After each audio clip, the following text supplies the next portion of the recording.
Well, good afternoon, everyone, and welcome to today's edition of the Wellness Homesteader. I'm in a very festive mood for pre-fall here in Ohio. We are actually forecast to get some cool weather this week, so I'm really excited about that. So I thought in honor, I would wear my candy corn shirt, and I do love candy corn. I'm actually going to take you along with me as I make something a little bit different today. I love to make my own homemade bread, and as I shared on a previous video, I got a little carried away feeding my sourdough, and I had to make loads and loads of sourdough. So I did share with neighbors, I froze some, but I thought I would eat a little bit more than what I did. And fact of the matter is, I have some leftover sourdough bread that something needs to be done with it. So I thought, when you buy stuffing or even croutons, it's really just dehydrated bread. So why couldn't I dehydrate it? So, I have a book for everything. This book is so good, so good. And it's available on Amazon. It's the Dehydrator Cookbook by Tammy Gangloff. Lovely name there. The thing I like so much about this book is not only does it tell you how to dehydrate something, so what temperature, how long, how big the pieces should be, any special things to note, it also has recipes to utilize those dehydrated items. So it's really great filling your pantry up with dehydrated items, but if you don't know how to use them, or they're just pretty on your shelves, it's really just a waste of time, money, energy, etc. So if you happen to have this book or order this book, on page 154, she has how to dehydrate bread cubes. So we're going to be dehydrating them at 135 for 3 to 4 hours. I decided, in my family, we make dressing, not stuffing. I don't stuff the bird ever. And we put a lot of sage and flavoring in it. And I generally will make homemade cornbread and then purchase stuffing cubes that have additional sage and onion, plus add more sage and onion and celery. So I thought, I think I can add a little bit of sage and onion flavor to my bread cubes. So I'm gonna give it a try. It isn't in the book, so it may be disaster. One of the things you always have to remember when you're dehydrating is you're taking something, removing the water. You're not cooking it, so it shrinks. So if you over season your bread cubes, they're going to be overpowering. So also, the bread is too hard, actually, for anything to stick to it. And I don't want to add any salt. I try to be careful about salt, but I do want to add that seasoning. So what I thought I would do is spray them lightly with just some canola oil. And then I am going to add some onion powder and some rubbed sage, both organic. And then I'm going to put them in the dehydrator and let this rock and roll for a few hours. And I will try to bring you back today, it may be tomorrow, and show you how I'm going to store that in my pantry and share a little bit about the recipe. So let me show you all you have to do as far as the bread. I need a new tripod, guys. So if you have any recommendations on great tripods, I would love to hear it because mine like wobbles all the time. All right, so isn't this beautiful? This is my homemade sourdough bread made in a Pullman pan. That's why it's extremely square, like a sandwich. So a Pullman pan was what they used to use on Pullman train cars. And they actually put the lid on the pan so the bread was completely square. And that enabled them to stack more loaves of bread on a train ride. So I thought that was kind of interesting. So all I'm doing here, I don't know if y'all can see, I'm just slicing the bread like a yay. And then kind of depends on the size of cubes that you want. I've seen it done in like 3s and then halves, so it's great big cubes. This is 1-inch cubes. I'm gonna aim for 4.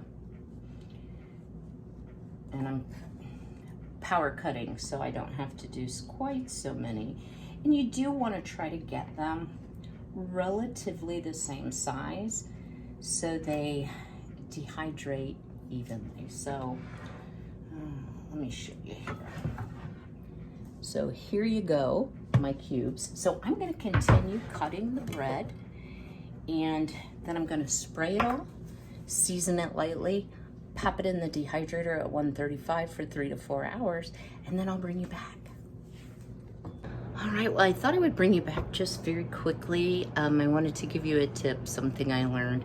This is the first time I've tried to season my cubes. I have dehydrated sourdough bread before for stuffing mix, mixed it with dehydrated onions and celery, but I've never tried seasoning the bread cubes. I'm still cleaning.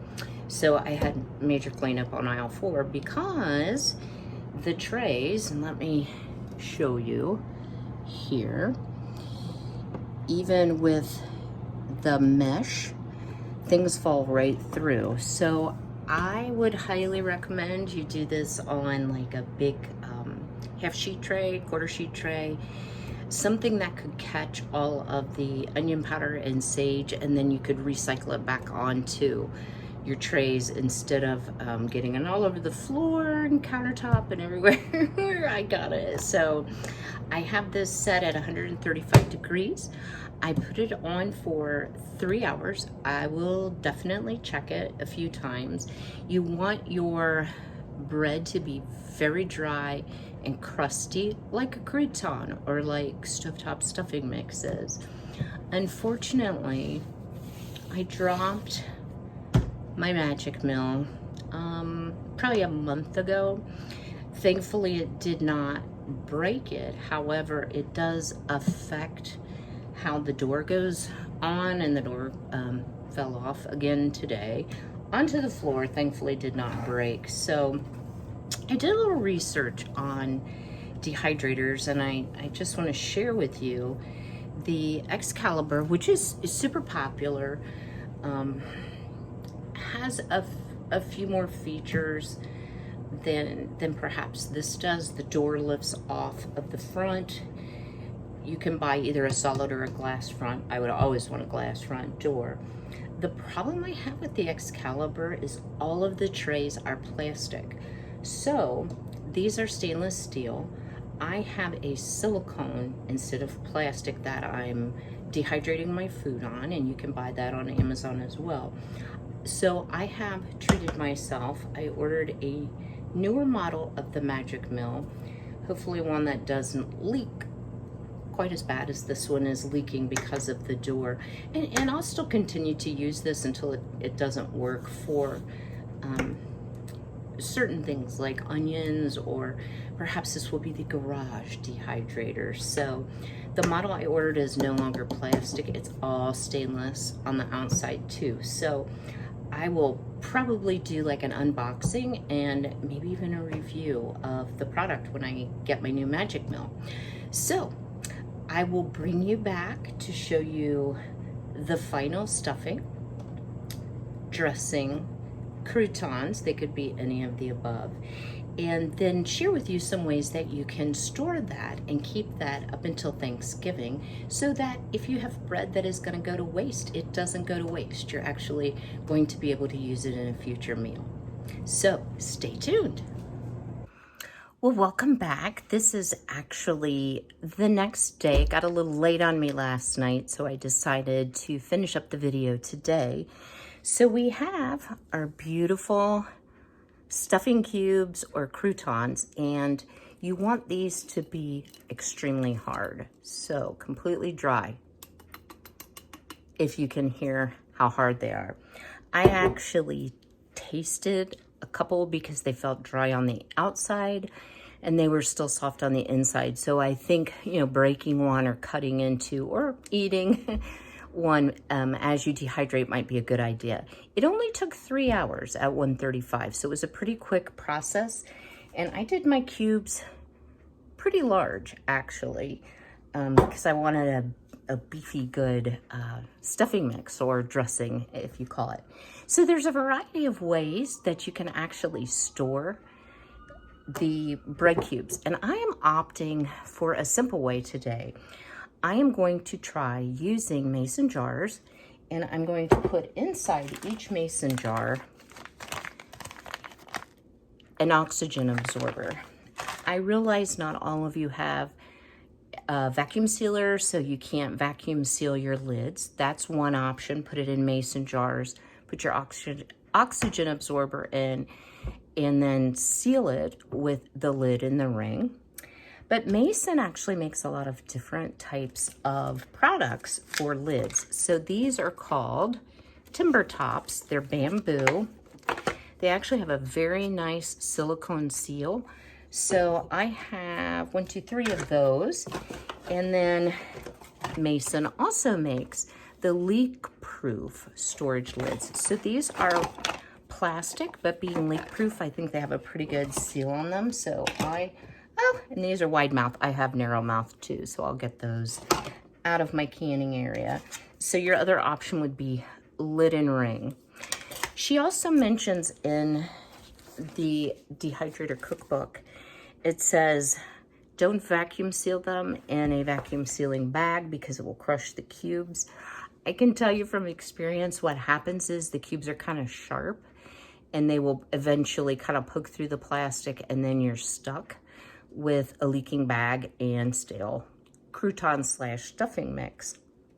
It says it can also be double bagged and put into Mylar, which is the silver bags. So I decided to try just the mason jars. I ended up with, my lovely, there we go. I ended up with 4 jars. So I thought, that's a lot of stuffing mix. So I think I'm just going to do this in individual quart jars.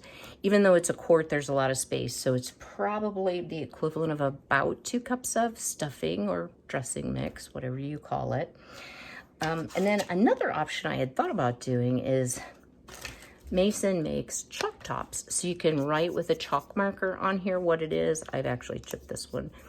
But what I discovered is they don't seal at all. So this is straight up for looking, not for being able to really preserve your food long term. If stored properly, according to the book, these can stay good on the shelf for up to a year. I know mine are not going to last a year, but I would kind of like to try them and see how they are done in the jars with the oxygen absorber and if they stay fresh. And if they do, then I will be making more sourdough, and I can never eat a whole loaf. So I'll actually have some for Thanksgiving. So thank you today for watching. I hope you found value in the video. If there are topics you would like to see me cover, please comment below. I would love to hear your comments. I read all of your comments, and always I ask, if you found value, please like the video. And if you haven't already, hit that button down there. Yeah, that subscribe button, and then ring the bell to be notified of new videos. Stay tuned this week. I am actually having some oral surgery, so I am doing all of my videos for the week ahead of time. So if I don't respond right away to your comment, please know that I'm just recovering, and as soon as I'm back on my feet, I will be looking at each and every comment as I always do. So stay well, stay healthy, and be blessed.